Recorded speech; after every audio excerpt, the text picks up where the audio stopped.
स्वागत है आप सबका हमारे YouTube channel freedom fact study में। आज हम लोग पढ़े हैं कक्षा 6 गणित, ठीक ना, अभ्यास 5B बीजगणितीय अवधारणा। ठीक है, तो जो इसका पहला सवाल दिया वो मैंने नोट नहीं किया है, पीछे नोट किया है।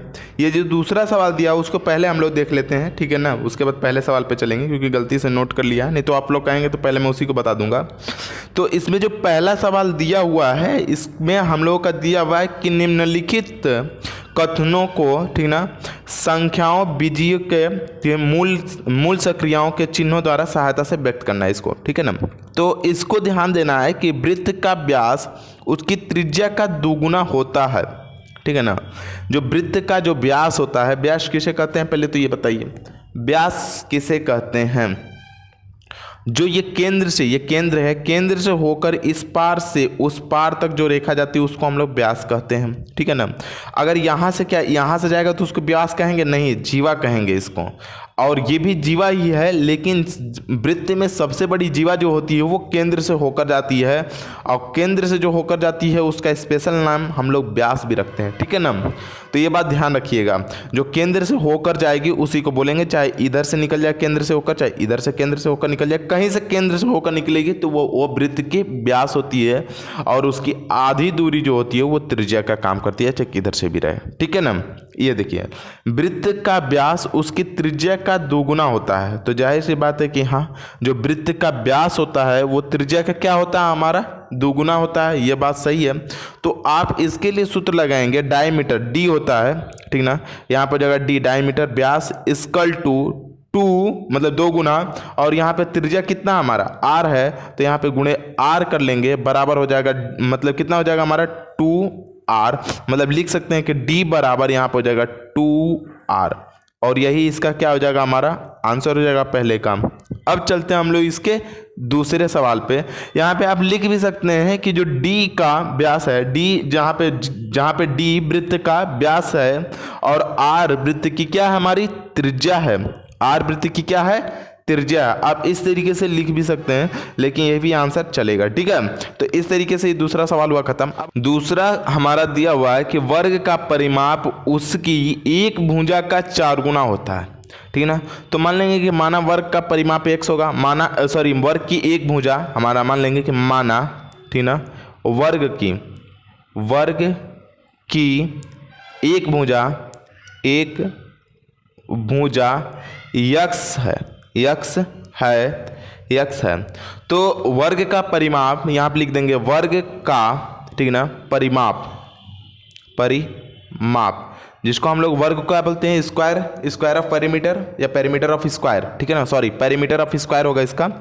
तो इस तरीके से लिख सकते हैं, इक्वल टू यहाँ पर हो जाएगा 4 और गुणे कितना हो जाएगा हमारा x, क्योंकि 4 गुना होता है इसलिए हमारा निकल करके जो आएगा वो हो जाएगा 4x, ठीक है। और यही इसका क्या हो जाएगा, हमारा आंसर हो जाएगा 4x, ठीक है। आप आंसर में लिख सकते हैं कि यस जो है वर्ग का परिमाप है, जहाँ पे s जो डिनोट करेगा वो यस जो हमने बताया ना कि पेरीमीटर ऑफ स्क्वायर निकालने के लिए यस का डिनोट करते हैं, तो यस से डिनोट करते हैं। आप डायरेक्टली बस इतना ही आंसर लिखिएगा, कोई दिक्कत नहीं होगा, यही इसका आंसर होगा, ठीक है ना। अब चलते हैं हम लोग इसके दूसरे सवाल पे, तीसरे पर, आयत का क्षेत्रफल उसकी लंबाई और चौड़ाई का गुणा होता है। तो मान लेंगे कि माना, ठीक ना, आयत का लंबाई x, ठीक ना, x मीटर लिखिएगा, तथा, ठीक ना, आयत की चौड़ाई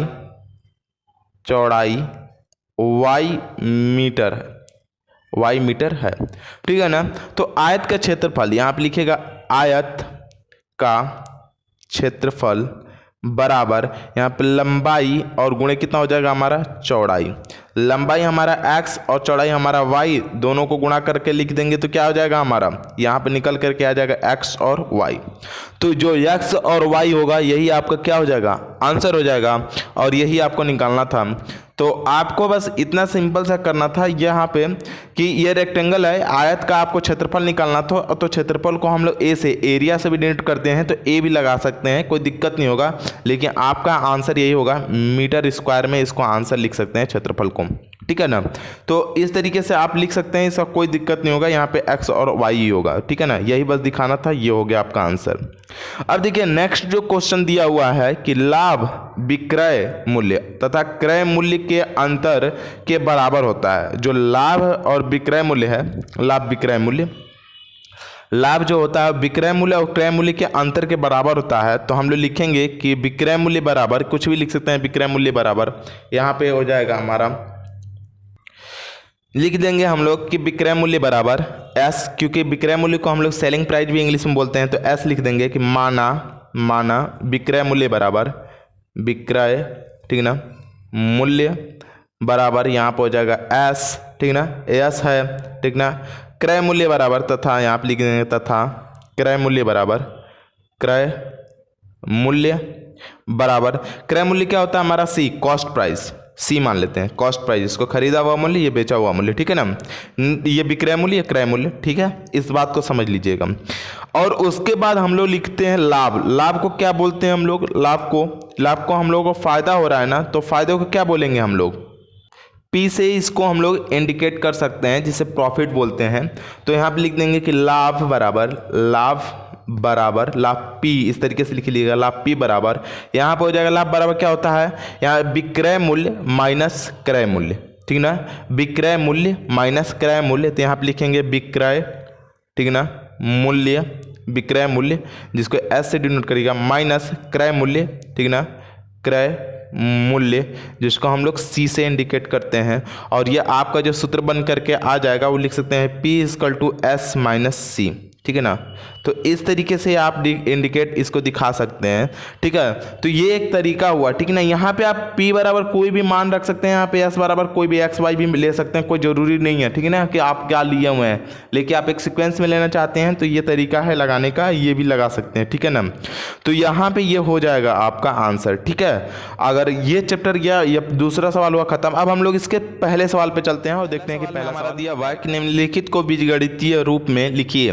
पहला दिया हुआ है बीजगणितीय रूप में कि 6 और x का योग, मतलब 6 और x का योग करना, मतलब 6 और प्लस यहाँ पे x हो जाएगा और यही इसका क्या हो जाएगा आंसर, ठीक है। दूसरा बोला है x में से 7 को घटाना है, तो x में से 7 को हम लोग घटा दिए, यही क्या हो जाएगा आंसर, एकदम सिंपल सा है।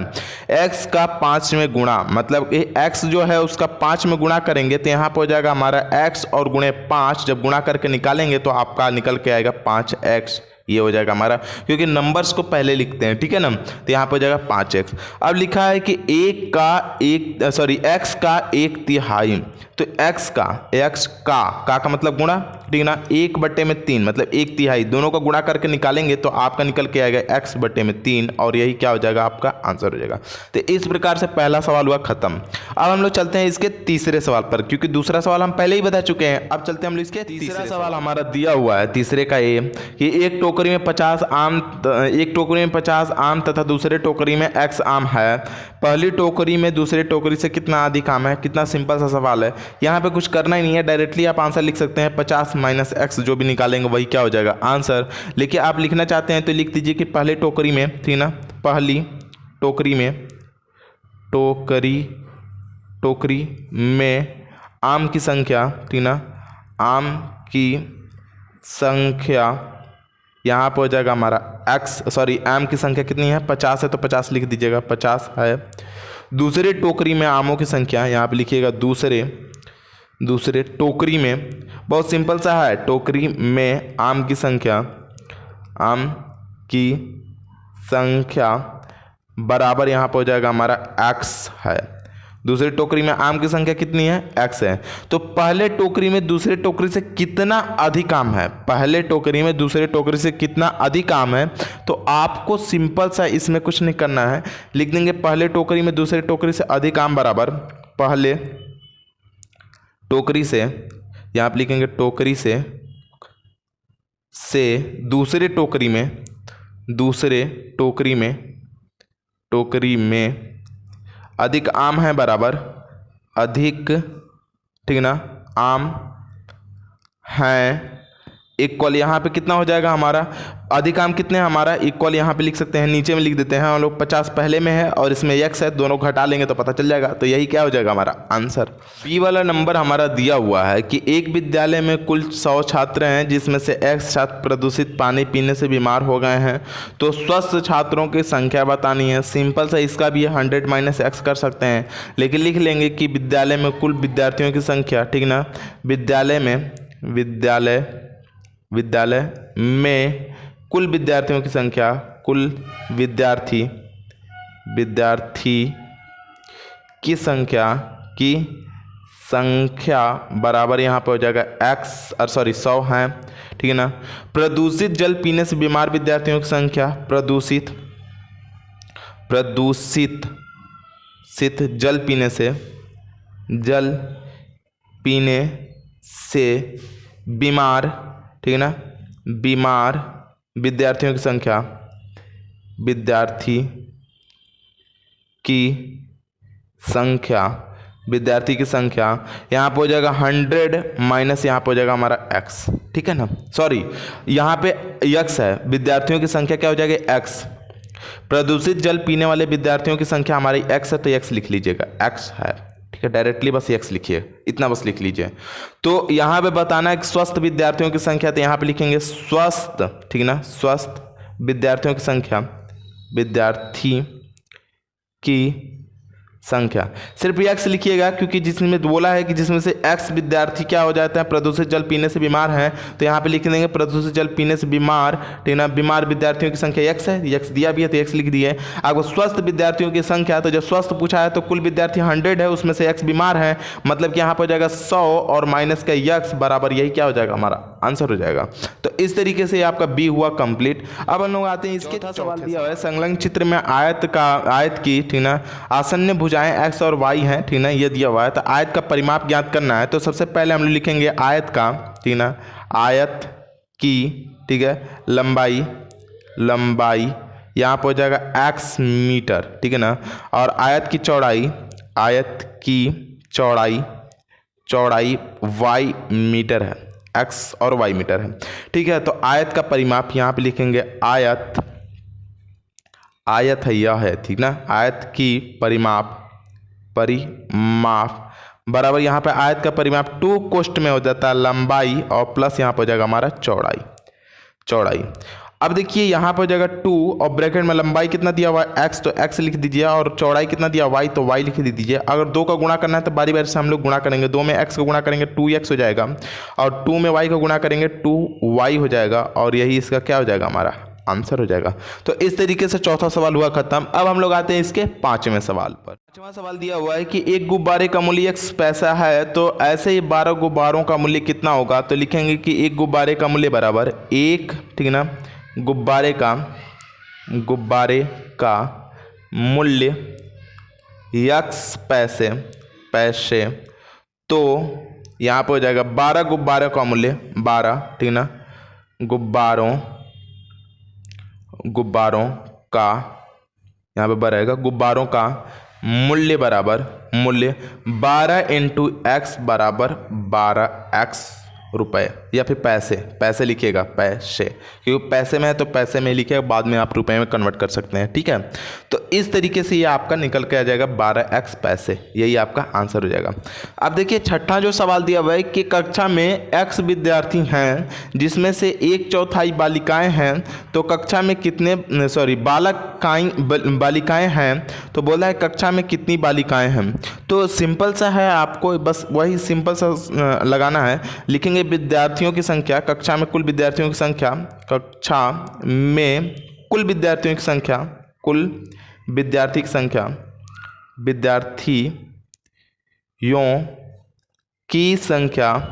की संख्या हमारा x है, ठीक है ना, कुल विद्यार्थियों की संख्या x है। अब लिखेंगे कि यहाँ पे कि बोला है कि विद्यालय में, या फिर लिखेंगे कक्षा में, ठीक है ना, कक्षा में बालिकाओं की संख्या, ठीक है ना, बालिकाओं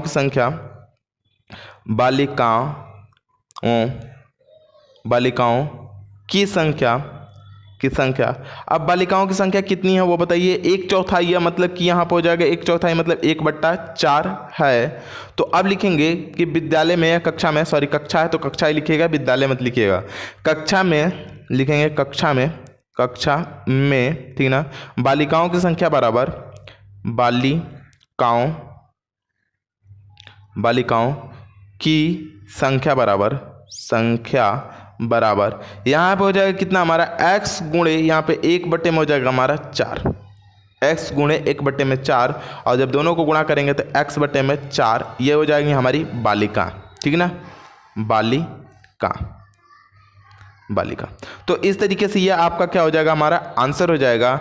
अब हम लोग आते हैं इसके 7वें सवाल पे और देखते हैं कि 7वां दिया है कि संलग्न चित्र में एक वर्ग की भुजा a मीटर, ठीक ना, 1 सेमी है और वर्ग का परिमाप ज्ञात करना है। तो वर्ग की एक भुजा लिखेंगे, वर्ग की एक भुजा की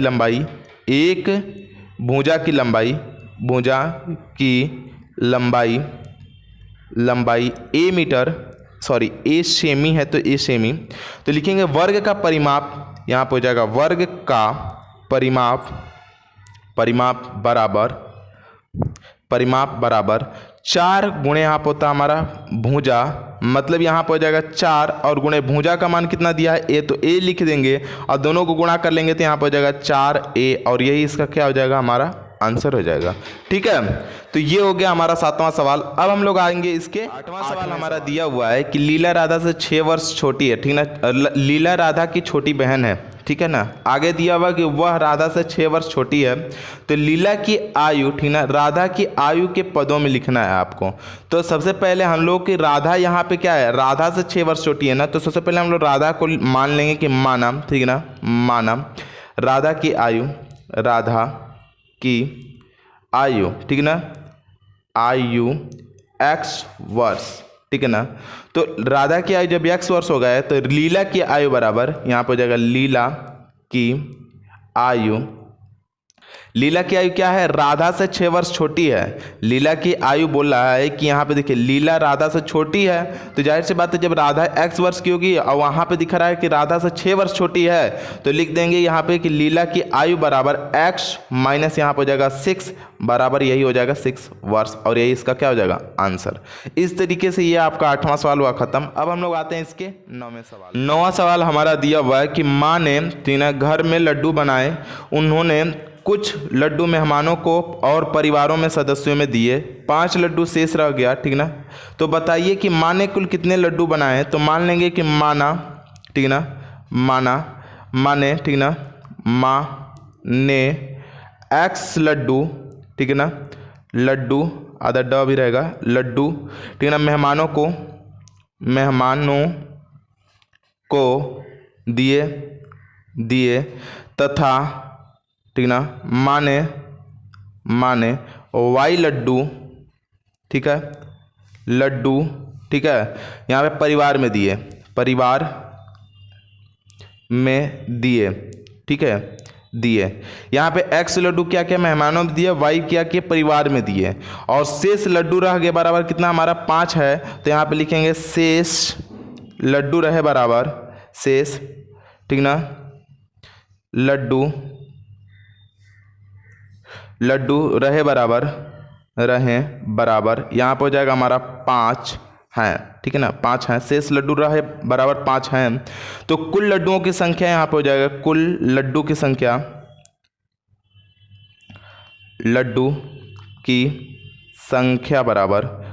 की संख्या बराबर ये मेहमानों के दिए x था और यहाँ पे परिवार में दिए y, और कुल यहाँ पे 5 शेष रख गया तो 5 वो भी जोड़ लेंगे, तो यही इसका क्या हो जाएगा, हमारा आंसर x + y + 5, ठीक है। तो इस तरीके से आप इसका आंसर लिख सकते हैं, ठीक है। तो ये हुआ हमारा 9वां सवाल खत्म। यदि आप लोगों को हमारी ये वीडियो अच्छी लगती हो तो प्लीज़ लाइक करें, शेयर करें और सब्सक्राइब करना बिल्कुल ना भूलें।